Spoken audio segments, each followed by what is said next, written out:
Okay guys, so this is my first video I'm doing.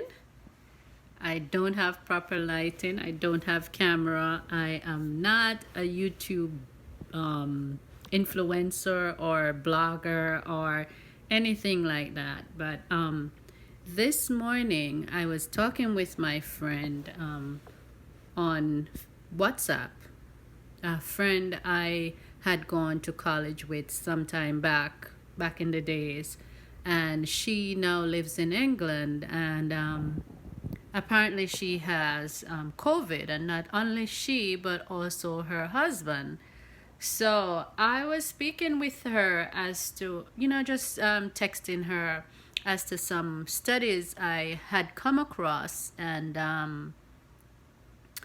uh, what they found out about certain culinary herbs and culinary spices and herbs, and their bioactive compound on SARS-CoV-2.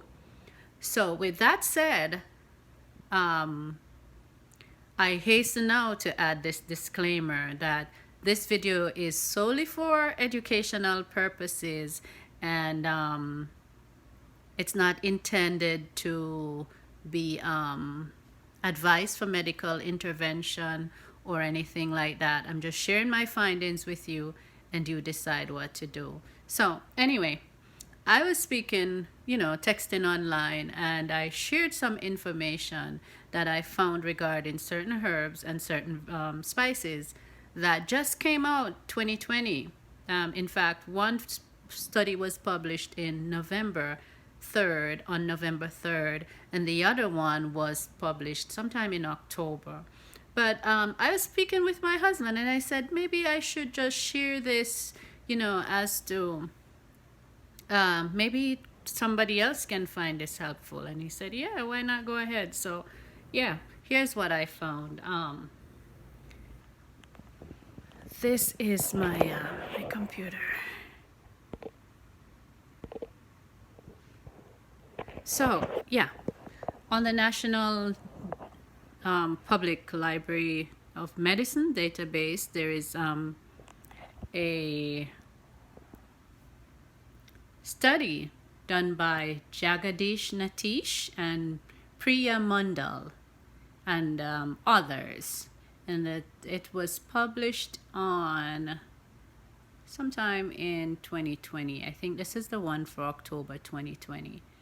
The topic: culinary spice bioactives as potential therapeutics against SARS-CoV-2. And this is a computational investigation. So what happened in this study is that they started out the abstract by showing what COVID-19, the coronavirus 2019, COVID-19 as it's commonly called, it's an infectious pandemic. And their reason for the study was that this, spices are traditionally known to have antiviral and immune boosting properties or activities. Therefore, they were investigating the possible use of select spice bioactives against the potential targets of SARS-CoV-2 using this computational analysis. And they looked at this MPRO spike protein and its effect on the ACE2 receptor.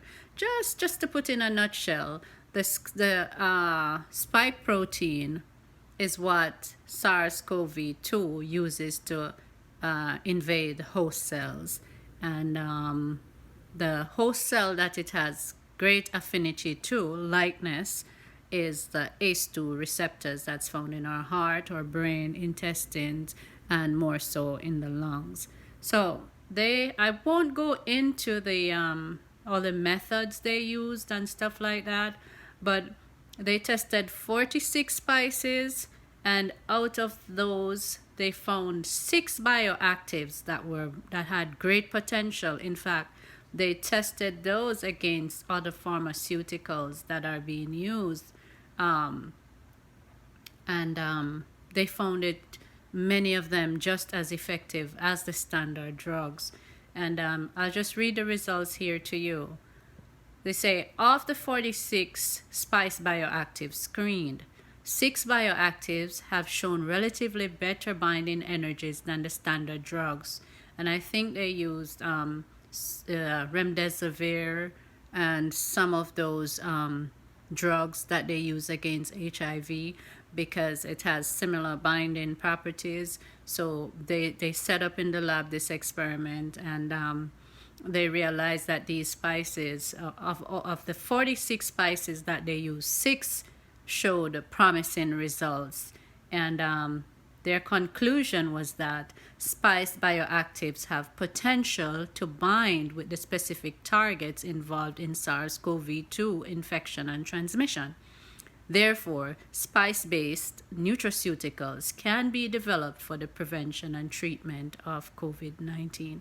Now, of course, as I said, this is solely for informational purposes, because I know there are many vaccines that are in the pipeline coming out, and they also have Moderna and Pfizer, and the race is on as who else will come up with another technology. But it's interesting that there are also simple remedies that are proven just as effective as these drugs that are being made. And the conclusion is that more studies need to be put into these things to I guess, maybe to patent them or whatever it is that they are doing these studies to find the active ingredients in these things to make a drug from. But it's important to know that the synergistic effect of these drugs are better, because when we isolate the chemicals from these and use them, there is no guarantee that they will, continue to be as effective as they were. But I know you might be saying, what are these spices that they found? And there are very simple spices. One of the most effective one they found was Asafoetida, the Asafoetidinol A, which is the bioactive ingredient in this Indian spice that's called Asafoetida. They found it to have a very high affinity in terms and binding for the COVID-2 to prevent transmission and replication. So what happens is that the virus needs that spike protein to enter our cell. Moderna and Pfizer's vaccine are targeting that spike protein. These culinary herbs target that spike protein, wherein it binds to it and prevents transmission and replication of the virus. Isn't that interesting? Also, another pretty common one that many people know is sesame seeds. Sesame seeds were, it's Asafoetida and sesame seeds were the two highest ones out of the 45 or 40 something that they tested. And they found that sesamin, which is an active compound in sesame seeds, sesamolin, and sesaminol, these 3 active ingredients were very, very potent in comparison to standard drugs, even surpassing remdesivir, as it relates to the SARS-CoV-2. Now, let me go back in here and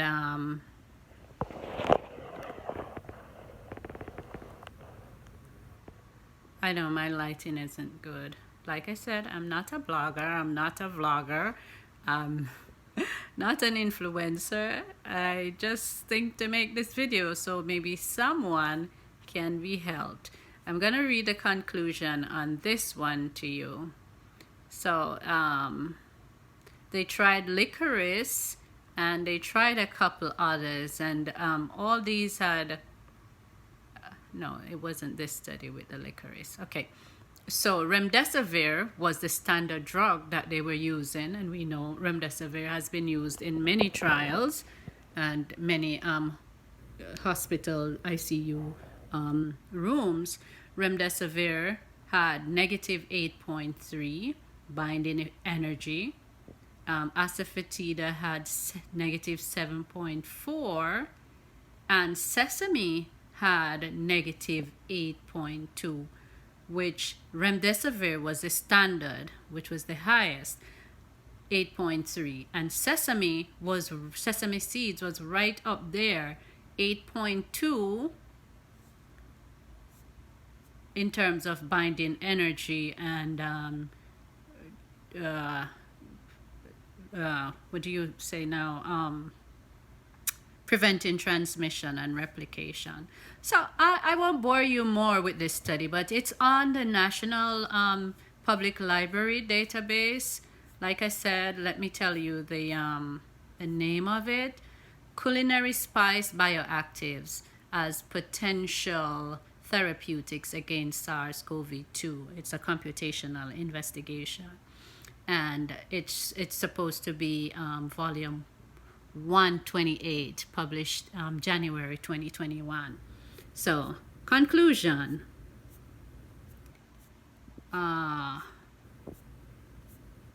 Where am I? It's a pretty long study. If you are one who likes studies, which I love studies, I just like the scientific aspect of this, you know. So, it says, currently, and this is concluding their study, humankind is facing a dreadful situation due to the emergence of the COVID-19 pandemic. Various national dietary phytochemicals, including spice bioactives, are known to possess plenty of health benefits, including antioxidant, anti-inflammatory, and antiviral activities.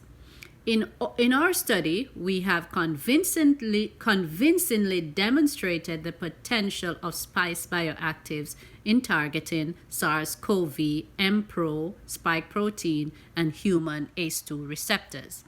The inhibition of these target proteins may lead to either attenuation of viral replication or reduce the infectivity of this virus.